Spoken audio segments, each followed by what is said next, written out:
Welcome to our journey through tales of wonder and imagination. Tonight, we gather by the fireside to share stories of distant lands, quiet moments, and the gentle rhythms of life. Let us begin. The fire is lit. Come, now. Come and sit for a little while. The fire is lit, and the night is kind. Pull your blanket a little closer, settle your shoulders down, and let the warmth find you. There's nowhere else to be tonight. No hurry. No noise worth listening to, except this, the slow breathing of the fire, the occasional tick of a log settling into its embers, and somewhere out beyond the trees, the quiet of a world that has remembered how to rest. Look up if you like. The stars are generous tonight. They've spread themselves wide across the dark, like someone scattered a handful of silver and didn't think to gather it back. Let your eyes grow soft. You don't need to look at anything in particular. Just let the dark and the light sit together the way they always do out here. I've been waiting for a night like this one. A night cool enough to make the fire feel like a gift. Still enough that you can hear your own breathing if you listen. The kind of night that asks nothing of you, only that you stay a little while and let the stories come. Because stories love a fire. They always have. Long before there were books or ink or anything written down at all, there was this. A circle of warmth in the dark. Faces golden in the light. And someone leaning in a little saying, "Let me tell you something. I've gathered 4 tales for you tonight. Old ones. The kind that have been told so many times in so many different voices that they've worn themselves smooth like river stones, worn soft by years of water. They come from different corners of the world, different mountains, different rivers, different kinds of quiet. But they all belong to the fire, and they all belong to the night, just like this one. So breathe in, slowly.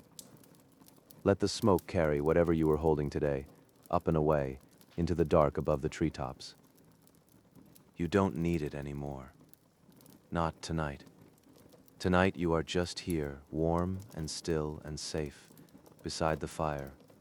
And the first story is already beginning. It begins with water, with a river and a mill wheel turning slowly in the dark, and a young woman who left a gift by the water's edge, and waited with a patience that most of us have forgotten how to hold. Settle in, now. Let your eyes grow heavy, if they want to. The fire will keep, and so will I.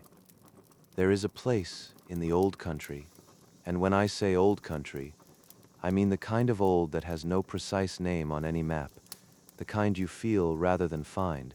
There is a place where a river runs through a valley so narrow and so green that even at midday, the light arrives golden and slanted, as though the sun itself is being careful not to disturb things too much. And in that valley, there was a mill. It was not a grand mill, not the kind anyone would paint or write poems about. It was a working mill, stone gray and mossy, with a great wooden wheel that turned in the current, slow and steady, all through the day and well into the evening. The miller had 3 daughters. The eldest was quick and clever, and had already gone to the town to make her way in the world. The middle daughter was warm and sociable, and had married a farmer in the next valley over, and was happy there. But the youngest daughter, whose name was Sene had stayed. Not because she had no other choice. She had been asked to leave, more than once, by the town, by opportunity, by a young man who had looked at her with kind eyes and offered her a different life entirely. But Sene had looked at the river, and looked at the mill, and felt something she couldn't quite name pulling her gently back, the way the current pulls a leaf toward the center of the stream. So she stayed. She learned the mill. She learned its rhythms and its moods, the way the wheel groaned a little in cold weather, the way the stones sang a low, rough note when the grain was exactly right. She learned which mornings the river ran fast and pale, and which evenings it slowed to something almost like stillness, dark and deep, and full of its own thoughts. And somewhere in those years of learning, she began to love the river, not in a way she could have explained to anyone, not in a way that required explaining. It was the love of long familiarity, of knowing something so well that you no longer need to think about it, the way you know your own hands. She began, quietly and without any plan, to leave offerings by the water. It started small, a handful of grain, scattered at the river's edge on a still morning. Then a little bread, laid on a flat stone just where the current eddied gently before the wheel. Then, in summer, wildflowers from the meadow above the mill, loose bunches of clover and meadowsweet, set to float downstream. She didn't know why, exactly. She wasn't superstitious, particularly. She didn't believe in river spirits, or so she told herself, on the rare occasions she thought about it at all. She simply felt that the river had given her something, year after year. The turning of the wheel, the grinding of the grain, the livelihood of the mill, the quiet company of moving water. And it seemed right, somehow, to give something back. The seasons turned. One autumn evening, the kind of evening where the mist sits low over the water and the air smells of damp leaves and something faintly sweet, Senny came down to the river's edge as she often did, just before dark. She carried a small clay bowl. Inside it, she had placed the first grain of the new harvest, just a palmful, really, but the finest she had ground all season. She knelt at the water's edge, set the bowl gently in the shallows, and let the current take it. She watched it go, and then she sat for a while, as she sometimes did, just listening. The water spoke in its own way, a low rushing over the stones, a deeper murmur beneath the wheel, a sound like breathing, almost, if you let yourself hear it that way. She was almost ready to rise and go back inside, when she noticed something. There, caught in the roots of the old alder tree that grew sideways over the bank, something was resting. She reached in, carefully. It was a stone, smooth and pale, almost white, roughly the size of her palm. Nothing remarkable about it, except it was warm, not sun-warmed. The evening was cool, and the stone was below the waterline in the shadow of the roots. And yet it held a warmth she could feel all the way up her arm, something deep and steady, like a coal that has been burning for a very long time. She turned it in her hands. On one side there was a shape worn into the surface, not carved, she didn't think, but shaped by the water, by years of slow, patient movement. It was a loose spiral. The kind you see in fern fronds, in shells, in the grain of old wood. Senny sat with the stone for a long time. The mist thickened. The first stars appeared, uncertain and pale above the tree line. She didn't feel afraid. She felt, if anything, recognized, as though something that had always been quietly aware of her had simply chosen this particular evening to say, "I see you. I have always seen you." She brought the stone inside. She set it on the windowsill above the millstone, where the morning light would find it first. And in the years that followed, people would sometimes ask Senny why her mill seemed different from other mills, why the grain ground finer there than anywhere else in the valley, why the wheel never seemed to stick, even in the coldest winters, why the river, in all the years Senny worked the mill, never once rose high enough to cause her harm, not even in the great flood that took the bridge downstream and left 3 other farms underwater. Senny would smile when they asked. She would glance at the windowsill, and she would say, simply, "I have always tried to give back, as much as I have been given. And I have tried to be patient. The river taught me that." She would say no more than that. And the river, running quiet and steady past the mill, kept its own counsel, the way rivers always do, as it runs, still, somewhere, in a valley so green that even the light arrives gently, not wanting to disturb things too much, patience, and gratitude. And the quiet magic of paying attention to what has always been there, that is the first tale. Let it rest with you for a moment. The next story comes from further away, from high places and cold air, and a lantern burning in the dark of a mountain pass. A man who kept the light going, long after most others would have let it die. Rest easy. The fire is warm, and the next tale is already finding its way toward us. There is a kind of cold that only exists at altitude, not the sharp, biting cold of a winter street, or the damp chill of an autumn morning. This is something older and quieter than that. A cold that has been sitting in the same place for a very long time, settled into the rock and the thin air, patient as stone, in a mountain range that once had many names, and now is known mostly by the people who still live in its shadow. There was a pass. A narrow corridor between two great peaks, where the path wound upward through scree and ice, and then dropped sharply down the other side into the warmer valleys below. In summer, traders used it, shepherds moving their flocks between grazing grounds, the occasional traveler who preferred the high route for reasons of their own. But in winter, the pass was another thing entirely.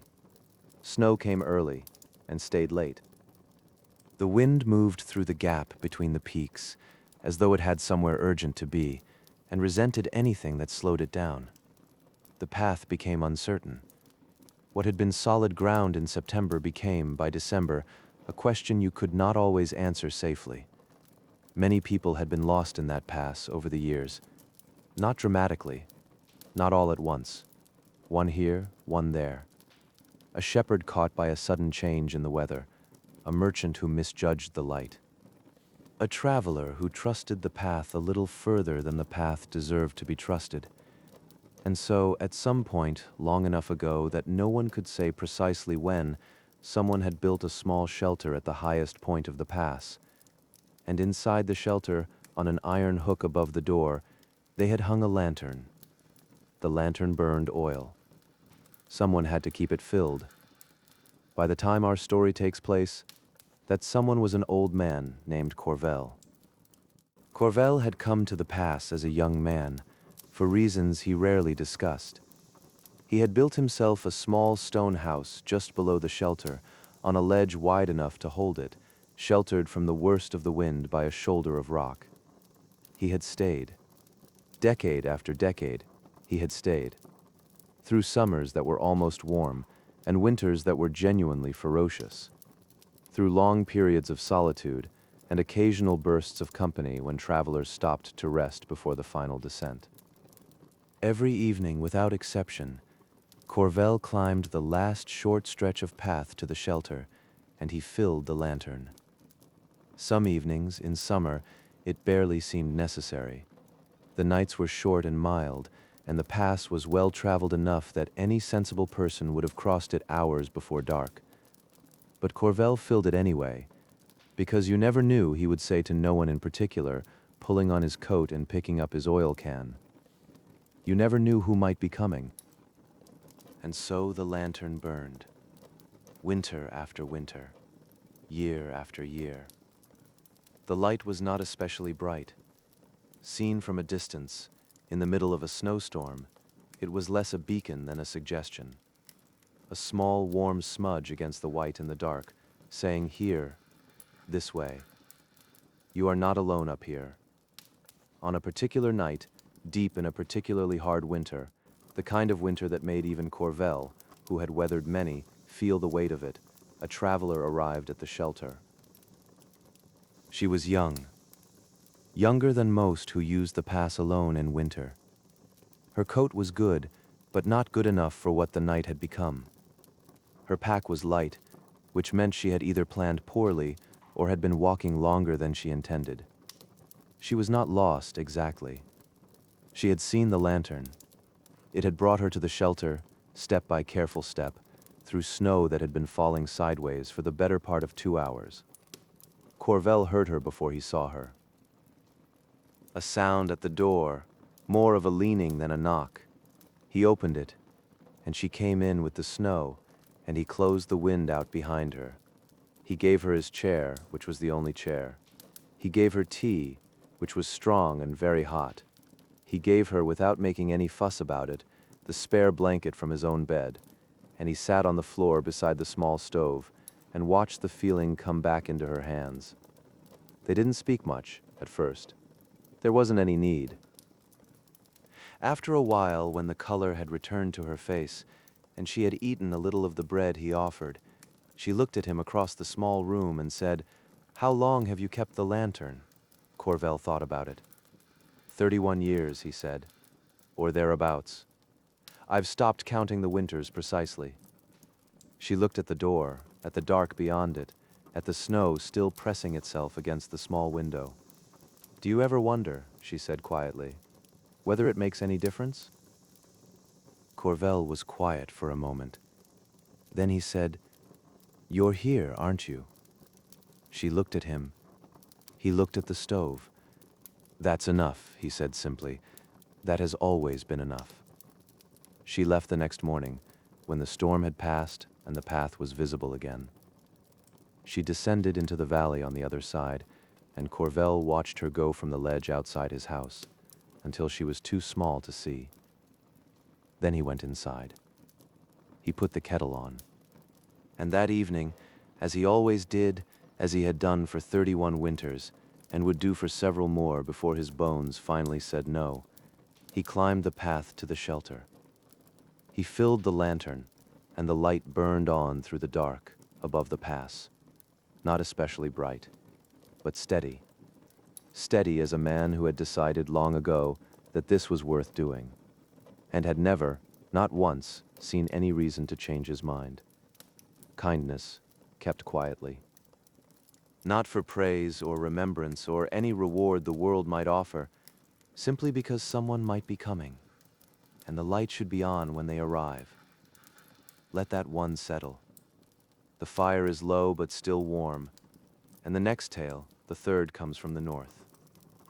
From a forest at night, and a fox who looked up at the sky and noticed something was missing. Rest your eyes if you like. The story will find you.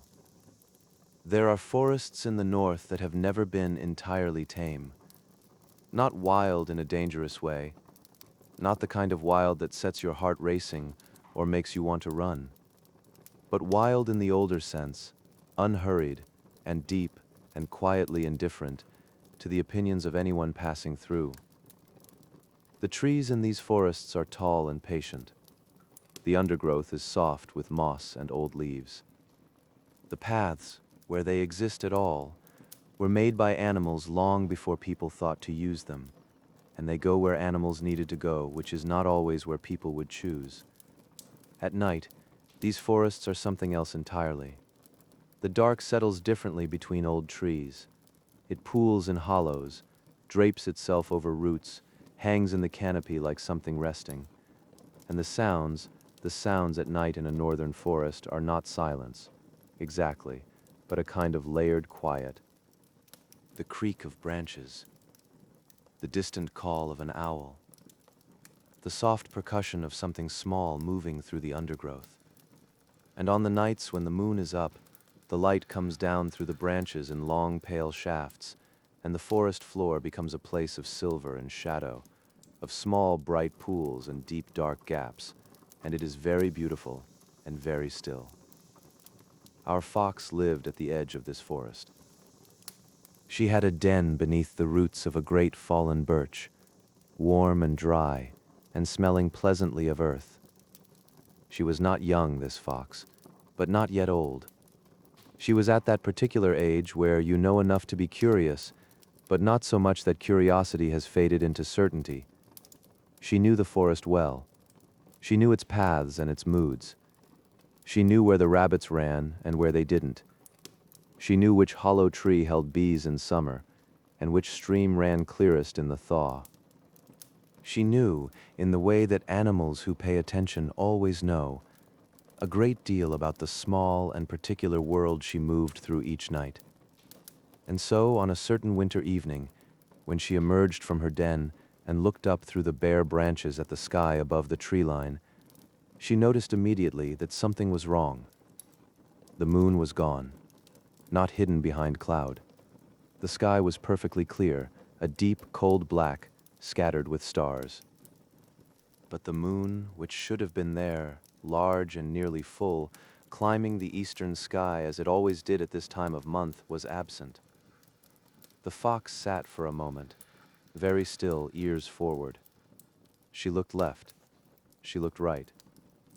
She looked at the sky in all the directions a fox can look, which is most of them. No moon. Now the fox was not easily unsettled. She had seen unusual things before. She had seen the sky turn green before a storm, and the river freeze in a single night, and a pair of ravens sit completely silent for an entire morning, which is unusual enough to be slightly alarming. But the moon not being in the sky, that was new. She thought about it carefully, in the methodical way she approached most problems. Something had happened to the moon, and since the moon had not simply stopped existing, she was fairly confident about this. It must be somewhere. The question was where. She set off into the forest. She asked the owl first, because owls are awake at night and see a great deal, and are generally, if you catch them in the right mood, willing to share what they know. The owl was perched above the frozen stream, looking severe, as owls often do. "The moon," said the fox, looking up. "Have you seen it?" The owl regarded her for a long moment. "I have not," said the owl. "But I noticed it was missing. I assumed you had taken it." "Me," said the fox.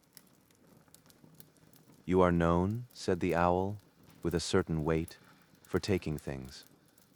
The fox considered pointing out that this was an unfair characterization, and that everything she had ever taken she had needed, and that there was a philosophical difference between taking and stealing that the owl was glossing over. Instead, she said, simply, "I didn't take the moon." The owl looked unconvinced, but said nothing more. The fox moved on. She asked the hare, who was sitting in a clearing looking pale and nervous, which was the hare's general approach to existence. "The moon," said the fox. "Do you know where it is?" The hare's ears went up. "Gone," said the hare. "It's simply gone. I've been sitting here for an hour trying to decide what it means. It might not mean anything," said the fox. "Everything means something," said the hare, with the quiet certainty of an animal that spends a great deal of time thinking and very little time sleeping. The fox thanked the hare and moved on. She asked the deer, who had not noticed. She asked the badger, who was not interested. She asked a very old crow who was roosting in a pine tree and who claimed to have seen many things in many years, but admitted that a missing moon was a new one even for him. And then the fox came to the edge of the forest. She stepped out from under the trees onto the open hillside above, and she looked up. And there was the moon, large and low and very nearly full, hanging just above the horizon to the west, where it always went at this time of night, at this time of month, when it was following its own ancient path across the sky in a way that had nothing whatsoever to do with what any fox or owl or hare or crow might expect or prefer. The fox sat on the hillside for a long time. She looked at the moon. The moon, as was its habit, did not look back. She felt, if she was completely honest with herself, slightly foolish. And then, because she was the kind of fox who could sit with a feeling until it changed into something more useful, she felt something else, something quieter and warmer and rather harder to name. She felt the particular comfort of being in a world that is larger than your understanding of it. The moon had not gone anywhere. The moon had simply been doing what the moon does in the part of the sky she hadn't thought to look.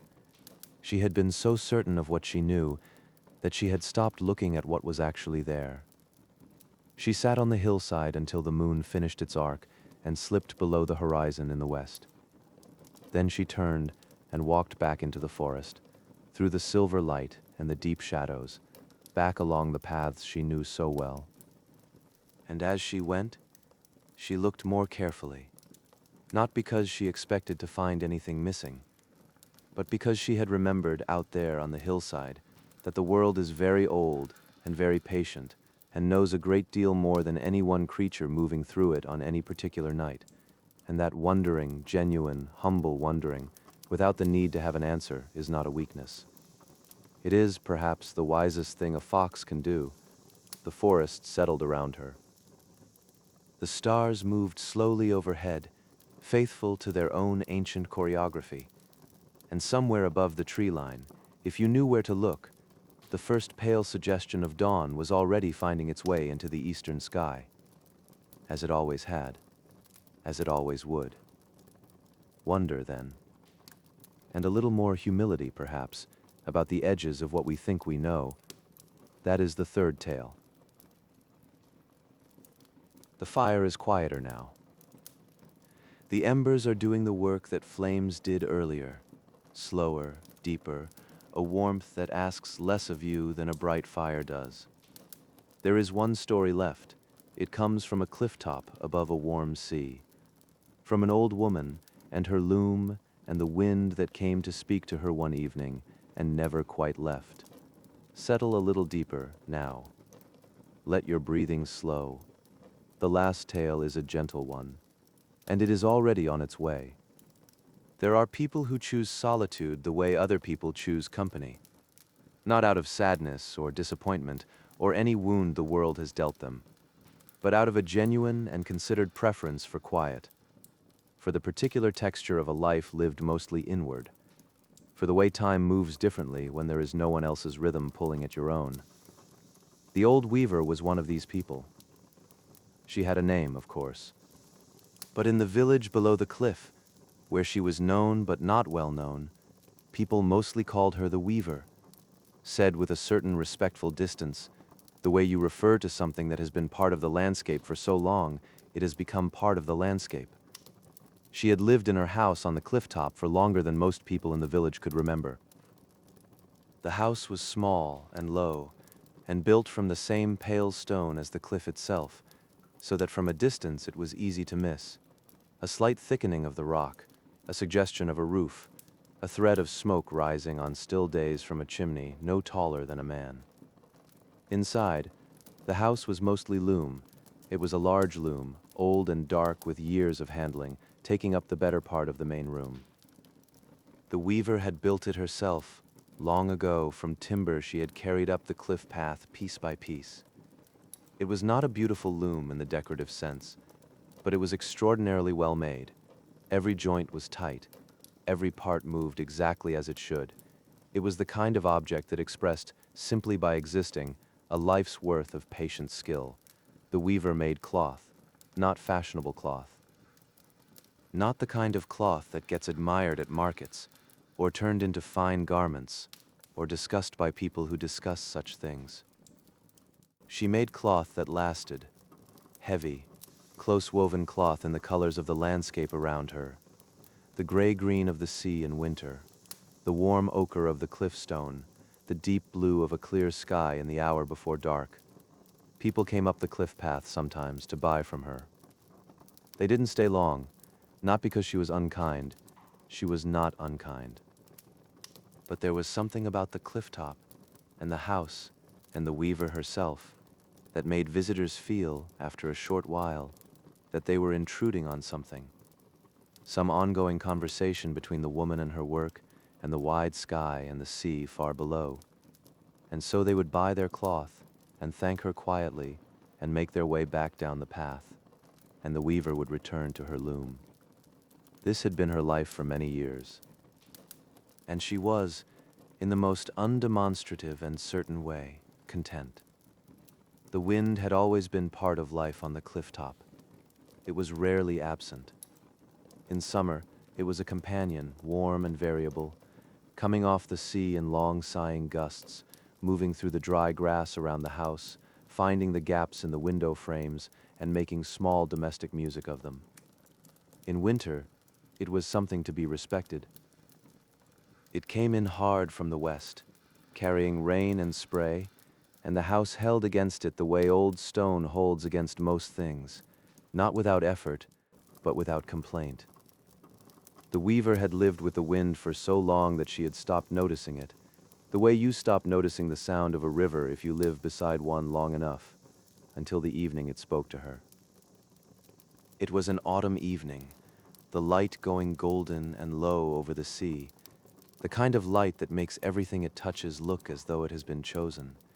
She was at the loom, working on a length of cloth in a deep, warm gray, the color, she had decided, of a sky that is thinking about rain but hasn't committed yet. The wind came through the western window, which she had left open a hand's width for the air. And instead of its usual voice, that low, variable hum she knew so well, it said something. Not in words, exactly, but in the way that certain things communicate without language, the way a piece of music can tell you something that no sentence has ever managed, or the way the quality of light on a particular afternoon can mean something so specific and so personal that you couldn't explain it to anyone else if you tried. The wind said something like, "I have been here a long time." And the weaver's hands stilled on the loom. She listened. The wind moved around the room, lifting a loose thread here, stirring the pages of an old book there, running its fingers along the edge of the curtain in a way that was almost thoughtful. It said something like, "I have been across the water. I have been through the high passes and over the open plains. I have moved through 10,000 trees and carried 10,000 seeds to places they would not otherwise have found. I have been cold, and I have been warm. I have been gentle, and I have been fierce. And I am, in all of it, the same wind." The weaver sat very still. Outside, the sun was nearly at the horizon. The sea caught the last of the light and held it, bronze and shifting. She thought about what the wind was telling her. Or rather, she didn't think about it exactly. She let it move through her, the way the wind itself moves through things, without grasping, without trying to hold it still long enough to name it. After a while, she began to weave again, but something had changed in her hands. She couldn't have said what, precisely. The motion was the same. The shuttle moved as it always moved, back and forth, the warp threads rising and falling in their ancient alternating rhythm. But the cloth that grew from the loom that evening was different from anything she had made before. It was the same gray she had begun with. But there was something in it, some quality of movement, of breath, of distance, that had not been in her cloth before. When she held it up in the last of the evening light, it seemed almost to shift, as though the threads remembered something, as though the cloth itself had been somewhere. She set it on the table and looked at it for a long time. Then she closed the window and lit the lamp and made her supper. But from that evening onward, the western window was always left open. Not wide, just a hand's width. Enough. The wind came and went, as wind does. Some evenings it had a great deal to say. Some evenings it was barely there at all, just a breath, just the faintest movement of the curtain, just enough to let her know it had passed through, and the weaver listened, not always with understanding, not always with any sense of what she was supposed to do with what she heard, but with the full, unhurried attention of someone who has learned that not everything worth receiving arrives in a form you can immediately use. Some things ask only to be heard. Some things only need to know that there is someone, somewhere, paying attention. The cloth she made in those years was remarkable. People came further and further up the cliff path to buy it. They couldn't have said, most of them, exactly what made it different from other cloth. Only that it felt, when you held it, like something that had come from a larger world than the one immediately around you. Like something that carried, in its weave, the memory of open spaces, and wide water, and the long, patient crossing of great distances. The weaver grew old, as people do. Her hands slowed. The loom grew quiet. But the window stayed open, a hand's width, always. And the wind, which had been everywhere and was going everywhere still, moved through the small pale house on the cliff top, and rested there a moment, as it always had, as it always would, long after the loom was still, long after the lamp was dark. The wind does not stop. It only moves on, carrying what it has gathered out across the water and over the hills and through the sleeping trees to wherever it is needed next. Listen, and you will hear it, even here, tonight. Moving through the dark beyond the fire, carrying something perhaps from very far away. Something meant perhaps for you. That is the fourth tale, and that is the last of the stories for tonight. Rest now. The fire is nearly done, and the wind knows the way home. 4 tales. 4 small lights carried in from the dark and set down gently beside the fire. The miller's daughter and her patience by the water. The lantern keeper and his quiet, faithful kindness. The fox and her beautiful, humbling mistake. The weaver and the wind that came to sit beside her. They are yours now. Tuck them somewhere warm. The fire has done its work tonight. Look at it now. The flames have quieted down to something slower and deeper. The logs have given most of themselves to the light and the warmth, and what remains is a soft, breathing glow. Orange and amber, and in the deepest places, a red so dark it is almost the color of rest. It asks nothing of you. It only glows. Let your body feel the warmth of it along your arms, across your shoulders, settling into your chest like something you have been carrying and can now, finally, set down. There is no next thing. Not tonight. Tonight there is only this. The dark beyond the fire is not an empty dark. Listen to it. There is the settling of the trees, the occasional soft creak of a branch, the distant, patient sound of the world breathing in the way it breathes when most people are already asleep. You are almost there. Almost.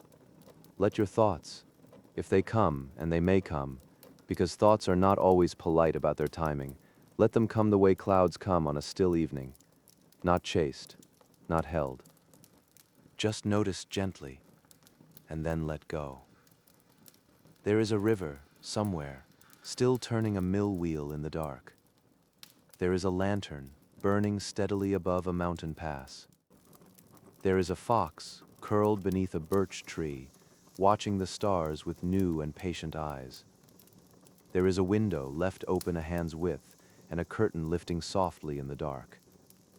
These things are all still happening somewhere, and they will go on happening, quietly and faithfully, whether you are watching or not. That is the nature of good things. They continue. Breathe in slowly and out. Let the fire have the last of the evening. Let the stories settle into the quiet places inside you, where the best things always go, not to be remembered precisely, not to be examined or explained, but simply to be there, warm and present, the way the memory of a good fire stays in your hands long after you have gone indoors. The embers are very low now. Just a glow, just a warmth. Just the last, soft breathing of a fire that gave everything it had, and is now peacefully letting go. As you can, now, let go. Your eyes are heavy, and that is right. Your breathing is slow, and that is right. The dark is soft, and the world is quiet, and there is nothing, nothing at all that needs your attention tonight. The stories are told. The fire is almost done. And somewhere, in a valley green enough to make the light careful in a mountain pass, where a lantern burns faithfully through the cold, in a northern forest, where a fox moves quietly through the silver dark on a cliff top, where a window is always left a little open, the world is, very softly, wishing you good night. Good night. Sleep well, and may your dreams be warm and wandering and full of gentle things.